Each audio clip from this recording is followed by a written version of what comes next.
Intamin Stratocoaster confirmed?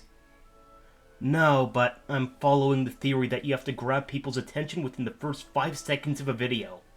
So, thank you, Mr. Beast, for making me look like an idiot. Anyhow, what is Canada's Wonderland building? Now that you're here, let's go over the options. I'm Tio Coaster Addict, going through the ups and downs of coaster addiction. Yeah, you can fire me for that one. Let's get to it. First, how do we even know Canada's Wonderland is getting a substantial 2025 coaster? Well, we don't, and to be honest, there's no way to be sure as of now. With that said, I think there's too much happening for something not to be happening. To give a quick list, you have the 2023 survey sent out to pass holders giving them coaster options. In the fall, we saw survey markings scattered throughout the mountain. We also saw a concrete form looking ready to be punched into the ground. There were also substantial renovations to Thunder Run Station. The Sky Coaster Extreme Skyflyer getting demolished. You have a batch of buildings in the Alpine area getting the axe as well. And most importantly, 3 tunnels in the mountain. Given the need for a track entry and exit, plus a maintenance tunnel, this is the minimum amount needed. Well, these might not have any connection, and there's a chance Skyflyer's removal is just completely separate. I also believe that where there's smoke, there's usually fire, and this is a hell of a lot of smoke. Also keep in mind, it'll be 6 years since Yukon Striker was added, and 13 since Leviathan. The years really just line up with the park being due, if not even overdue, for another major coaster. There are a lot of burning questions about this, including, is it even happening?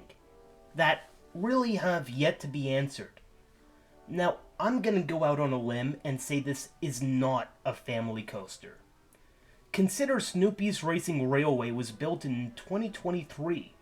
A 2-year gap from minor additions just doesn't exactly seem right. Plus, the work on the mountain seems like it would be a little much for your run-of-the-mill family boomerang. Also, where will the layout be? Where will the station be? Will it have 1, 2, or more launches? Well, how good will it be? How long will it be?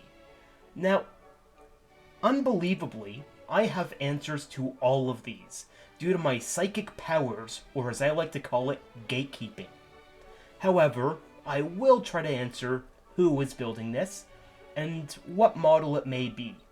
Keep in mind this is still pure speculation, but we can make a pretty good guess. Nothing I'm saying is certain, but I'm very confident one of my answers is correct.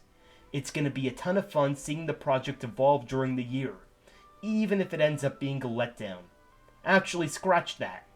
If this is a letdown, that will suck. Let's set a checklist for what this coaster is. Now, it will almost certainly be built by a manufacturer Cedar Fair has done recent work with. All signs point to this coaster launching and going through the mountain. Given Wonderland has massive crowds and a lot of low-capacity roller coasters, capacity is a pretty large concern. I don't think there's any way capacity is below 1,100 riders an hour. Reliability is another obvious concern. Keep in mind, Cedar Fair seems to avoid manufacturers known for headaches. Intimate. Looking at Wonderland's lineup, 3 things are missing more than anything else. A launch, an intense modern looper, and ejector airtime. I'm thinking they're gonna go for a truly elite ride experience here. Wonderland is the busiest seasonal park in North America, but for the most part, its coasters lag behind. With all due respect to the trio of B&Ms at the park, I think this ride will, again, be truly elite and be the centerpiece of the park. So, who isn't building this? Keep in mind, this is almost certainly a lengthy, complicated, multi-launch looper, which needs very high capacity and reliability to make the cut. I don't think there's any way a company Cedar Fair hardly worked with landed this. This immediately crosses out Intamin, Mawa, SNS, Zia, Chance, and Premier. Intamin is really unfortunate because this is something that would be right up their alley. Now, there's also basically no chance this is an RMC, GCI, or Gravity group for, well, obvious reasons. Gushlau is a good guess, but their capacity generally isn't great, and I'm not sure if Cedar Fair loves working with them. From what it seems, it looks like hang time might just be a one and done with the chain.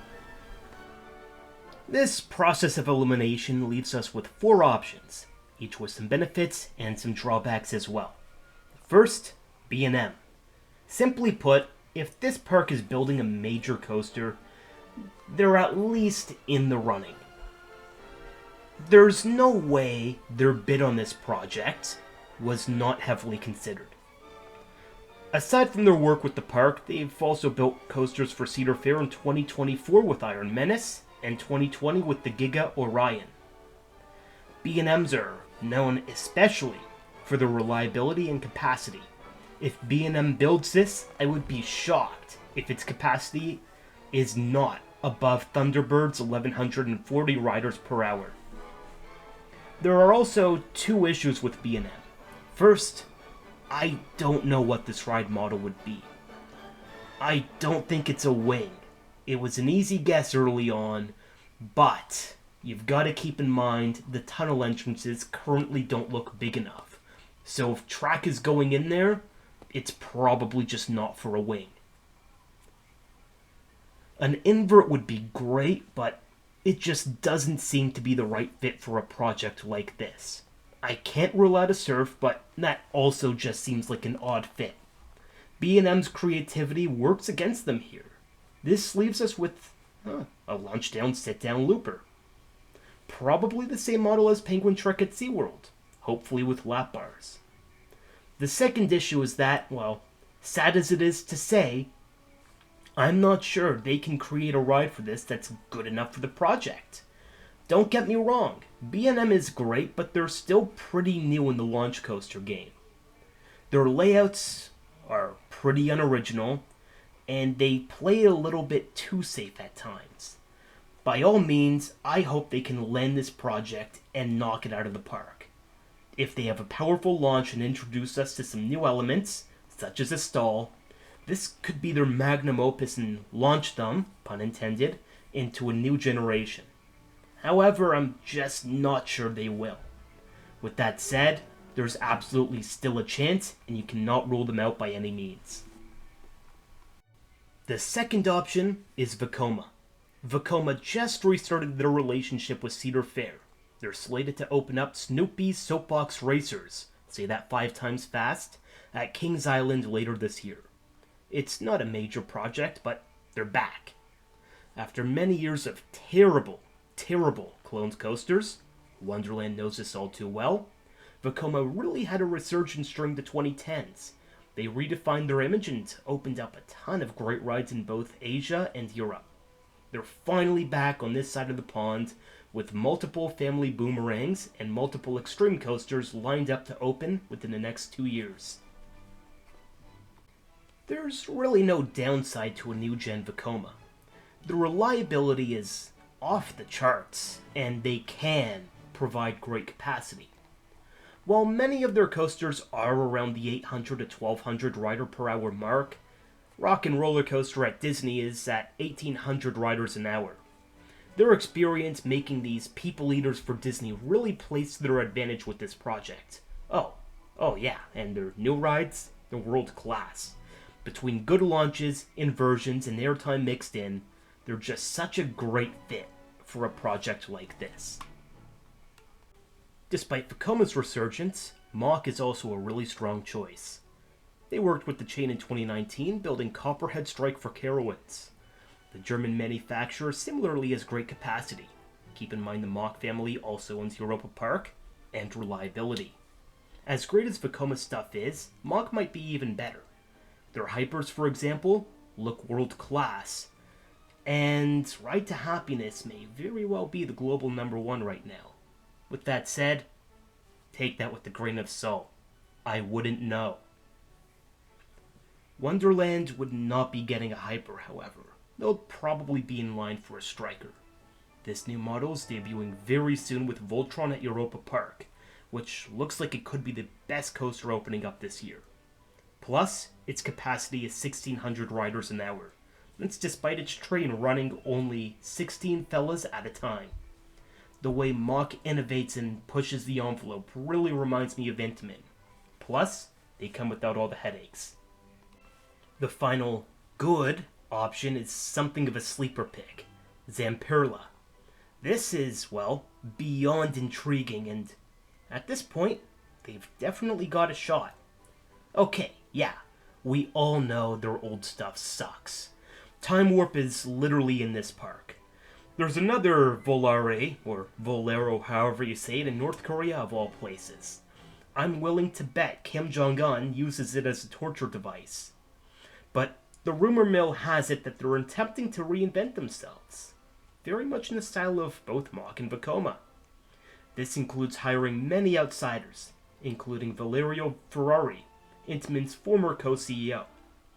Their work with Cedar Fair includes 2023's Wild Mouse at Cedar Point, and 2024's reimagining, I just like being a hater, of Top Thrill 2. Capacity might just be a concern, but I bet you they find a way to make it work. Their new trains are very open and easy to maintain. With that said, reliability is still a wild card. Let's see how Top Thrill 2 holds up.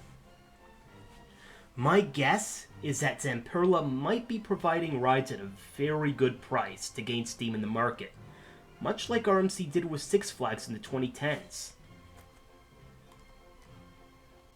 By all means, I do think Zamperla is probably the least likely option, but they're really a mystery box if they're hired to do this.